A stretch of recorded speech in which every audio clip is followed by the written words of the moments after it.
Assalamualaikum warahmatullahi wabarakatuh.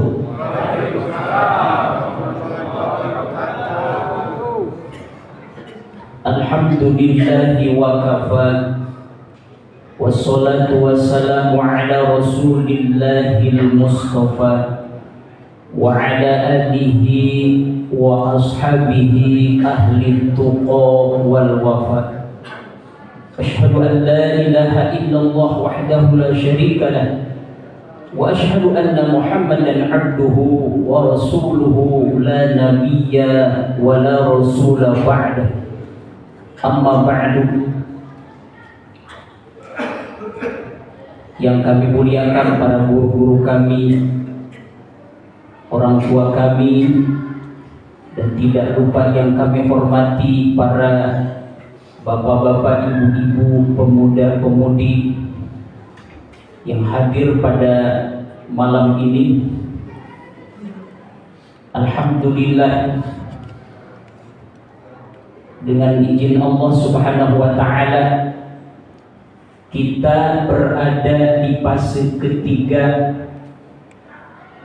yaitu 10 hari terakhir di bulan suci Ramadan.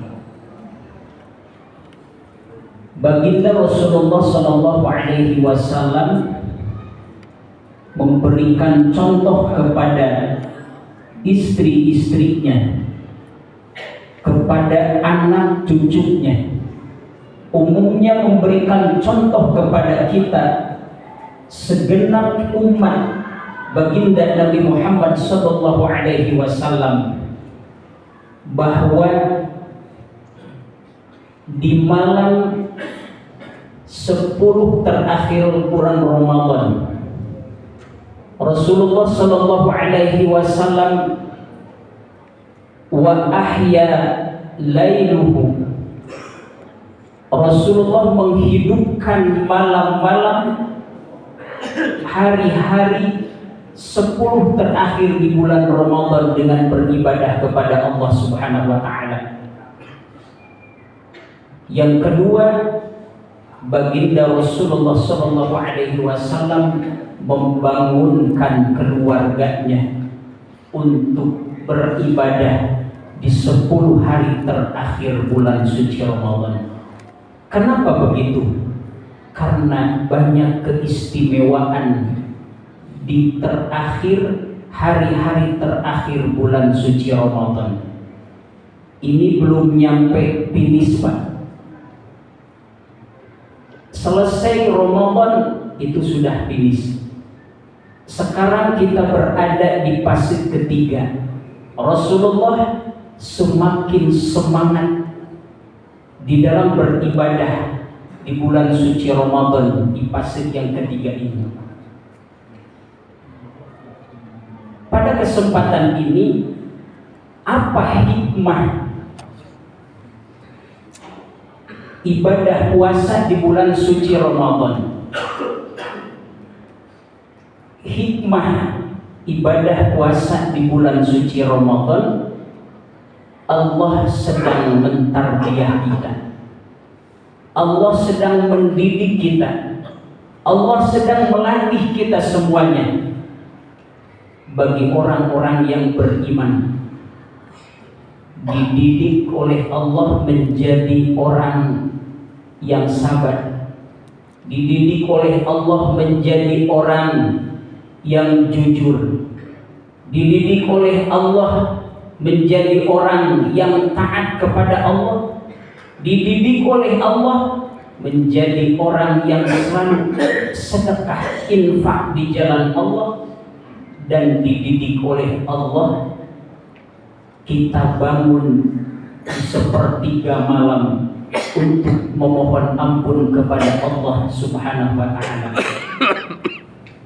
Jadi inti daripada ibadah di bulan Ramadan, mentarbiyah kita, mendidik kita agar kita menjadi orang-orang yang bertakwa kepada Allah Subhanahu wa ta'ala. Menjadi orang yang sabar itu sangat sulit sekali. Menjadi orang yang ikhlas itu sangat sulit sekali. Menjadi orang yang qanaah, menjadi orang yang syukur, menjadi orang yang ridha terhadap ketentuan-ketentuan Allah itu sangat sulit sekali.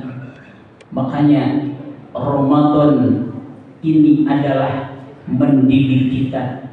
Ramadan melatih kita agar kita semakin kuat menghadapi ketentuan-ketentuan Allah yang di dalamnya ada ketentuan Allah yang rasanya enak, betul, yang rasanya tidak enak. Ada takdir Allah yang enak, ada takdir Allah yang tidak enak. Tapi di pandangan Allah takdir tidak ada yang buruk. Semuanya takdir di hadapan Allah baik. Takdir buruk itu ada hikmahnya. Takdir baik juga ada hikmahnya. Makanya takdir Allah yang rasanya enak tidak enak itu semuanya baik. Ada manfaatnya, ada hikmahnya buat kita semuanya. Bagaimana cara meraih sifat-sifat sabar, syukur, qanaah? Tidak bisa dilihat dari buku-buku tentang syukur. Imam Al-Ghazali di dalam kitab Al-Karnya menjelaskan al-dzikru yuthmiru kullaha.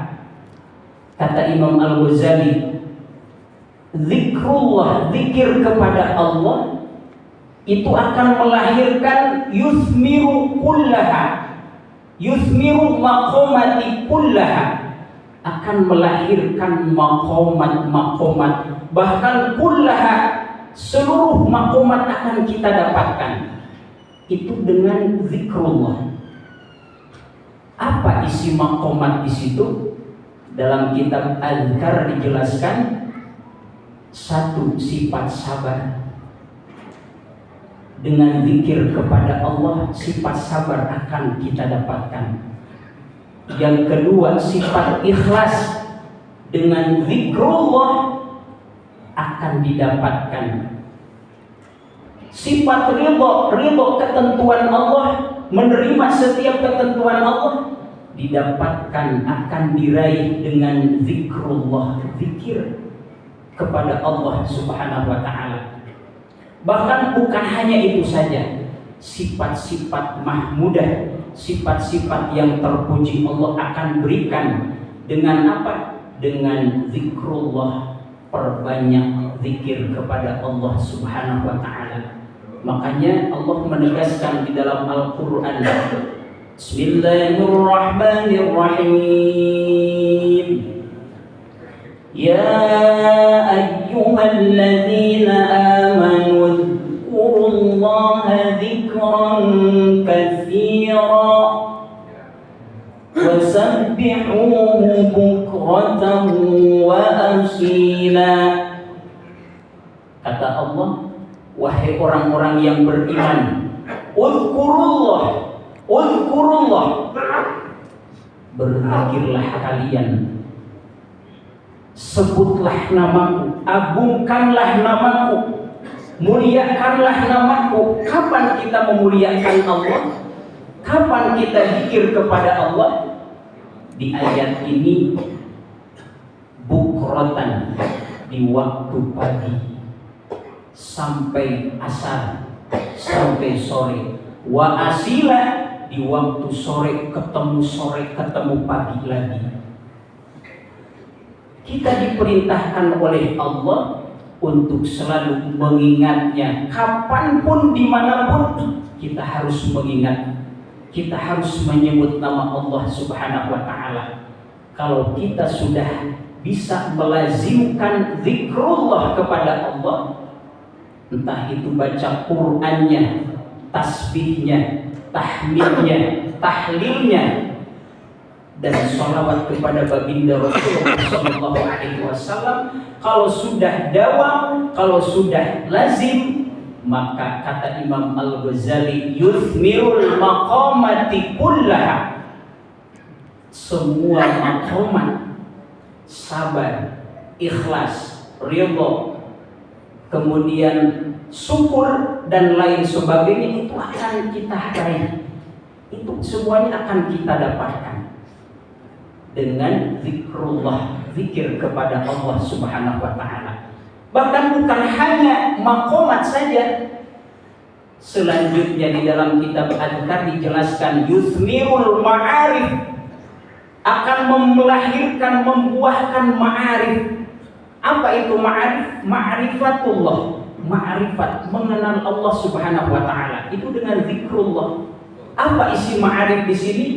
Dikatakan ulama ahli tasawuf, satu isi ma'arif taqarrub ilallah, muraqabah, kalau bahasa lainnya muraqabah, merasa diawasi hidupnya oleh Allah Subhanahu wa taala. Itu daripada zikrullah. Sifat muraqabah, merasa diawasi hidupnya oleh Allah, akan diraih dengan cara zikrullah, zikir kepada Allah Subhanahu wa taala. Makanya Ramadan ini adalah bulan tarbiyah, bulan didikan buat orang-orang yang beriman, agar kita menjadi orang yang sabar menghadapi musibah dari Allah, agar menjadi orang yang selalu taat kepada Allah, kemudian dididik juga menjadi orang yang selalu infak, sedekah rizki yang Allah berikan kepada kita.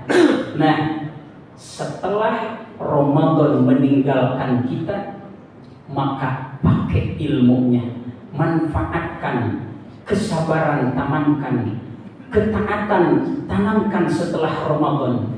Kemudian yang infaknya ditanamkan, rajin infak sedekahnya tanamkan di bulan-bulan selain Ramadan.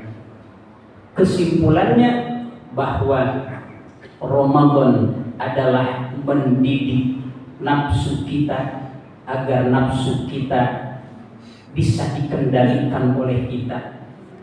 Karena nafsu itu sangat sulit, Bapak Ibu.